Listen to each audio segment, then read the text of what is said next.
Hi, everybody. This is, we've got another edition of England in English, socially distant, of course, because of the COVID pandemic right now. I'm Tom English. I'm the executive editor for the Southern Illinois in Carbondale, and I'm joined by David England, as always, Trader's Eye, local columnist in the Southern. How you doing, David? I'm well, Tom, and I'm enjoying this beautiful weather that we're having. A little bit like September weather here in June, but I'm well and definitely staying busy with what all that's going on in the market. That's good. That's good. So, speaking of what's going on in the market, tell us a little bit about what's causing the selling with the markets right now. Well, Tom, we've had a huge run, and yes, I had the column ready to go. And then, bam, the selling hit. And as you well know, just good enough's not part of the vocabulary. So I pretty much just rewrote the whole thing to get it updated because that's what our readers deserve. If it's got the Southern's name on it and my name on it, that's what they're going to get. So overnight, we started to see some weakness in the market. This morning, I woke up and around 4 o'clock, got to sleep in just a little bit. And the futures are down dramatically. And with that, I don't have to take a look at what really causes it. I did take a look at that. There's always, when it comes to the market, there's always got to be a short straw. If there's going to be a rally, Wall Street has to give a reason for it. And if there's a sell-off, Wall Street has to give a reason for it. So they're calling everything from an increased second wave possibility. I've heard many different stories about what's causing the selling. The bottom line, Tom, as I said earlier, we've had about a good 50% run since that March low. And if you take a look at that from March to April, April to May, that's not a long time period. So we've had a huge explosive run off that bottom. Tom, I think that, yes, a lot of these factors are part of it, and I'm definitely not discounting a potential second wave because I think we're definitely going to get one. And I not just hope, but I pray that it's nothing like what they're forecasting. But, a lot of these forecast models, I don't put a lot of emphasis on much anymore. But this is just pure profit taking. If people have been in the market and if they saw if they experienced that 35% drop, and now it's rallied back, then a lot of the people were close to getting back into the green from where they were before the drop. So they set protective stops in. So now all of a sudden, bam, the market just, like today, it's down over 5%. So a lot of those stops are hitting, and people are saying, I don't trust anything about this. I'm going to lock in. I'm back to where I was. I'm going to go ahead and go to cash and see where we are a week or two from now. So I attribute all this to just good old-fashioned profit taking. Yes, we're oversold, but people want to keep green on the screen, and that's a saying from associate Tony Turner. And I think they don't really trust what's going on in the markets. They see a major disconnect between the economy on Main Street, what we see every day, compared to the economy of what they see on a national basis, which they don't see. They just see the numbers. They open up and they see what other factors, and then they see the Wall Street making new highs, the indexes. Investors aren't dumb. They're going to lock in some profits when they can, and I believe that's exactly what's going on. But Tom, let me just add, this isn't the first day of selling. This is day 3 of selling. It actually started a couple of days ago. To our watchers and our listeners, I do want to apologize. We have a little bit of a lag here because of some poor internet quality, but I would just want to apologize for that. So if there's a little bit of a pause in between my asking David a question and the answer, I apologize for that. But so with the selling, do you see it continuing? Yes, I do. I do, the fact once in because we had such a remarkable run. Let's see where we are after it goes down about 10% or so. But what this always does, Tom, is I don't see major changes in the structure. This is going to be some more opportunities. And what it'll do is it'll bounce. And what I'll be watching for is once this selling stops and the bounce comes and the buying comes back in, will we make and get up to the previous high of where we were before, as in 2 or 3 days ago? And if this if this buying doesn't take us back to where we were when the NASDAQ was making a new high and a few of the other indexes, and if we can't get to that point, that's when I'll be shorting, because that shows what that means is technically that means it's a lower high. if we get to that point, we could rally on past it and get past where we were earlier in the year. So yes, I see some more selling coming in, but somewhere in here we're going to have a good bounce. So what do? Our readers, our followers, they take a look at the previous columns. I've given many candidates in the last 6 months through different sectors, whether it's the banks, whether it's the U.S. banks, European banks, Latin American banks. We've hit many sectors, credit card companies. And this week, we took a look at an update on the cannabis companies and another sector, which I'm not going to say. I'll just wait and let the readers take a look at that. And we'll see if that sector's taken off yet. Hint, hint. So there's many opportunities out there, and that's what I'll be looking at. If we break out from there, we're going to new highs. If not, we're going to come back and make some more tumbles. But in full disclosure, I'm already short the market. That means positions that go up when the market goes down. Okay? In my trading portfolio.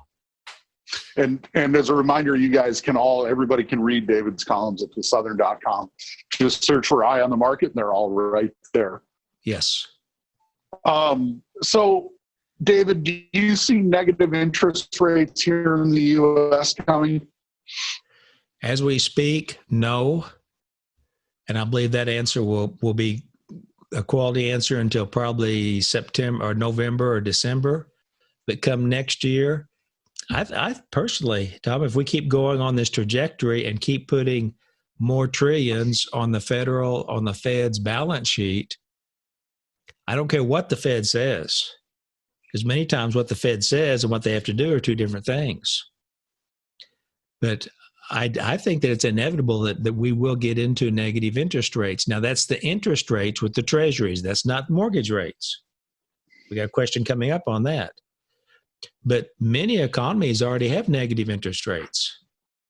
Tom, when you take a look at our yields on our treasuries, and if you subtract inflation, which we do have some inflation, not much, but we do have some inflation. In many areas, deflation is a bigger problem. But when you take something like that's at 0.7 yield, you take inflation out of that, buddy, we already have effective negative rates now. See my point? Mm-hmm. So in some ways, we're already there. But with the actual yields on those, we aren't there yet. But I do think that they're coming.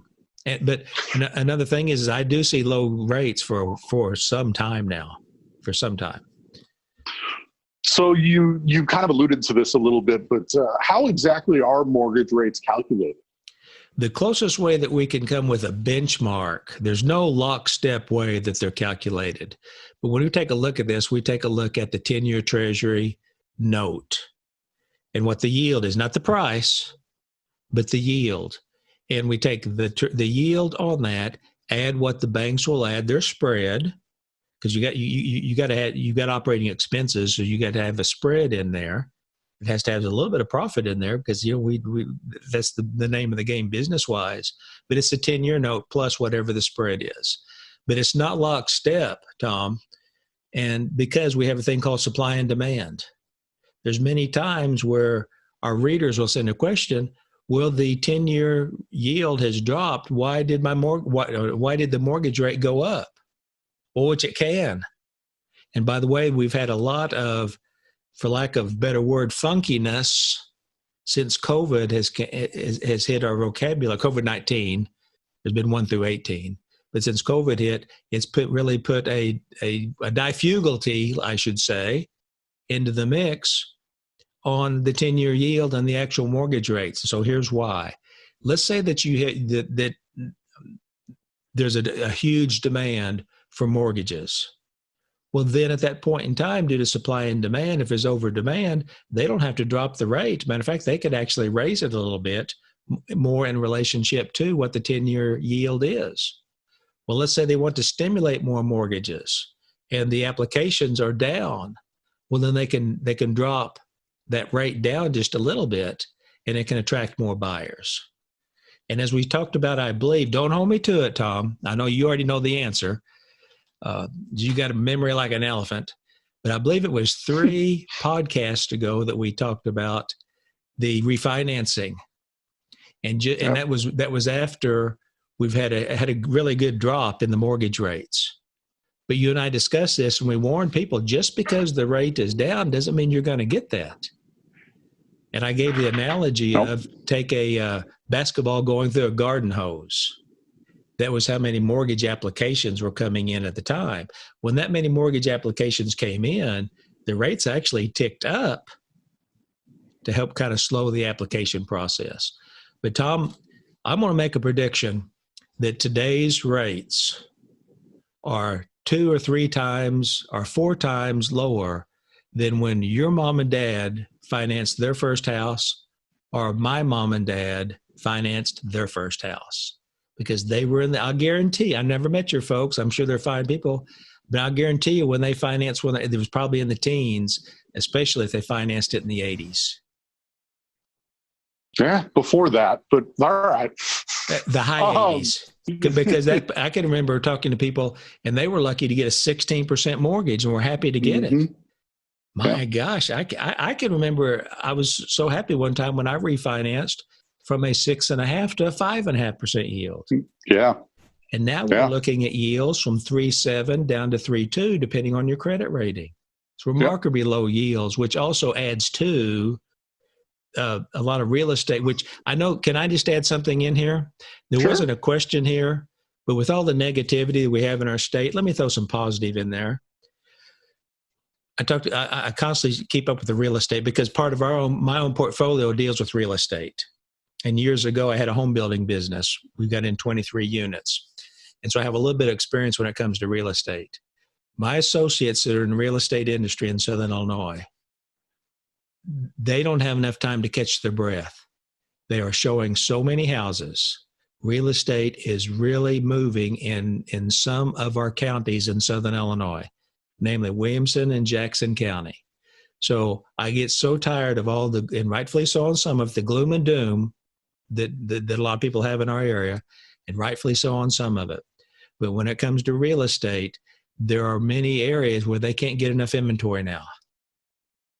So that's a positive, and I always like to take a look at the positives. I'm not a rock chucker, so there are many positives. As a matter of fact, I've got some real estate buddies that I won't even see them till deer camp because they are just absolutely covered up. So if anybody is following this and they're looking at, and they say, well, I can't sell my house, nobody's going to buy it because the property taxes are so high. We're even having, and I did some in my research with my real estate people, we're having more and more people from even Missouri and the St. Louis area want to move into this area. And then we're having people from Chicago want to get out of the city and move down. So remember, what one person's floor is another person's ceiling. If somebody's looking to list, talk to your trusted realtor. And, don't take a look at all the negative stuff that's out there. There's a lot of positive things that's going on. So I just wanted to add that to the mix. So is it time to buy gold mines like GDX? I had that question come in. I thought, why GDX out of all the questions? Well, we have gold and then we have the miners. Well, the first thing that I did is I say, what is it correlated to? Somebody says, well, what does that mean? Well, anytime that I take a look at a candidate, I want to see, does it trade in relationship to the market, SPX, or does it trade to something else? So whenever I pulled up the Gold Miners Index, so it's a group of gold mining companies, okay, GDX. It doesn't trade with the S&P 500. What it does, it trades in correlation to gold. So my answer is this. If gold continues to go up, which I think that it will, especially when we have continued weakness with the market, then GDX is probably going to go up right with it.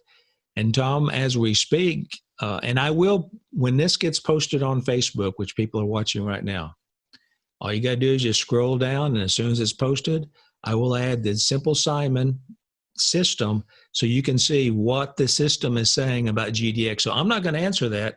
I'll let people take a look at it and see if it's giving a buy signal now or a sell signal. Fair enough? That sounds fair to me.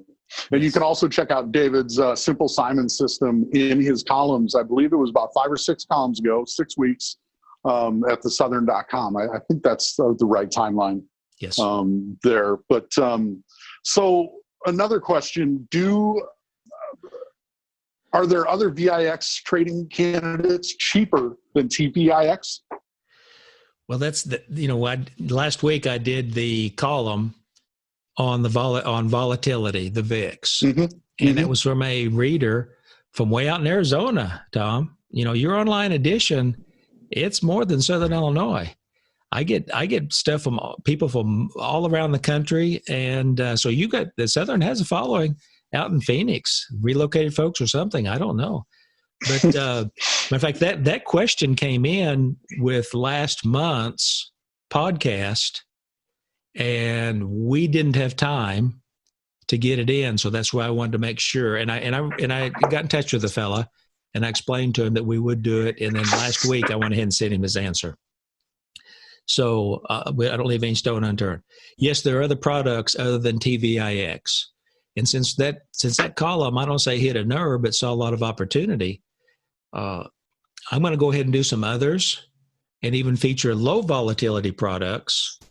But to answer the follower's question, UVXY, that's UVXY, is another candidate, and it's trading in the 30s. I currently don't own it, but I've given UVXY a ride more than once, along with TVIX. But once again, if you didn't see that column, go to thesouthern.com, take a look at it, because, ladies and gentlemen, those volatility products, they go so fast. They can, if from a novice standpoint, you can wipe out an account quicker than you can blink your eye if you don't know what you're doing. But study them. For my advanced traders, you know how to control the downside risk. Like on a day like today, they may be up 30%, Tom. But down like next day or two, they may be down 40%. So what I would suggest is only take a little bit of your portfolio if somebody's going to trade them. But going full circle, to answer the follower's question, UVXY is another one, and there's a whole covey of different volatility products, which, since we've had so much interest, I may add those to the mix for June, July, or August, the end of June, July, or August. So another question from a reader asking if this reader can use your Simple Simon system for day trading Hertz and Chesapeake. No. That's not the answer I was expecting. Explain. The Hertz, day trading, that's a completely different system, which I have one of those. Mm-hmm. But no, the Simple Simon is only for swing trading or momentum trading, where you're going to buy something for a week, 2 weeks, or 3 weeks that hopefully then can turn into a long-term investment. When you buy something that is for a short-term pop. Now, Tom, when I say short-term pop, when I trade the futures, 30 to 40 minutes might be a long time with the futures. So it's a very, very micro strategy, and I use completely different indicators on that. Yes, what works on one does not work on the other. And I think one of the reasons why these questions came in is some of these, like Hertz and Chesapeake, they just had explosive runs. I mean, explosive runs, and especially because, well, I don't know because, but one of the reasons they're flirting with bankruptcy. But what's happening is we've got a lot of people that's off work now. They're in front of their computers, thank goodness, because they're watching us today. But through accounts like Robinhood, the amount of people that's doing retail trading has just exploded. Absolutely exploded. And I think that's probably why you're probably seeing the data on the increased popularity on the column. But through Robinhood and some of these others, we've got a lot more people that's brought into the mix. I hope they aren't taking their relief checks and gambling with it. I hope they're using a system. If they don't have a system, they can take a look at ours. But yes, there's a completely different system for day trading and micro trading. Please don't use the Simple Simon. And somebody will get back in touch with me and say, that Simple Simon doesn't work. Well, I didn't ever say it worked 100%, but it'll work 70 to 80% of the time if you use it right. But they said, well, I was day trading and used it. It's not designed for day trading. So I'm really glad this question came up. What do you have coming up in future columns in the Southern? Tom, pull the camera around, which I won't, but you'll see a whiteboard that has many, many topics on it. And of course, I'll be taking a look at those topics. I've got one over there too. Yeah, okay. Matter of fact, I have multiple whiteboards, but I just don't write what's easy to write about. I write about what I think is coming around the corner, and what I think the readers will. We're so privileged to have our readers, and I want to put the most timely articles and columns for them in front of them. So what I'm taking a look at is, what do I think is going to be popular in the next 3, 4, 5, or 6 weeks? Well, what I think it's going to be is, after this pullback happens, where are the new places to look at? So I'm going to be introducing our readers to some new tech funds, ETFs they've probably never heard of. And a lot of these deal with artificial intelligence and cybersecurity. And Tom, some of those exciting things that we have in our lives that we don't get a chance to read about or hear about as often as we should. But it's going to be twofold. Since we're having a high percentage of people that are going to be working long distance and working virtually, I'm going to introduce people to companies that's going to be hiring and is going to be taking a look at, these are the companies, the next generation companies that are going on now. So that's just one of the things. And as I talked about earlier, I'm also going to be talking about some more of the volatility products and the low volatility, and just some other things I've got up my sleeve that I'm working on that's actually kind of top secret, Tom, that we'll just have to wait. Well, you'll see them quicker than anybody since you get to edit them. I do have a couple vacations coming up in the next couple weeks, but we'll see what happens there. Well, much deserved vacations with what's going on, man. I tell you what, we appreciate you, Tom. Appreciate all that you do and the Southern does. Thank you, and I appreciate everybody that works here. So that's all we have for today. We thank you for watching. We thank you for listening. I thank you for reading. And everybody have a good day, and we'll talk to you again real soon. Thank you, and God bless.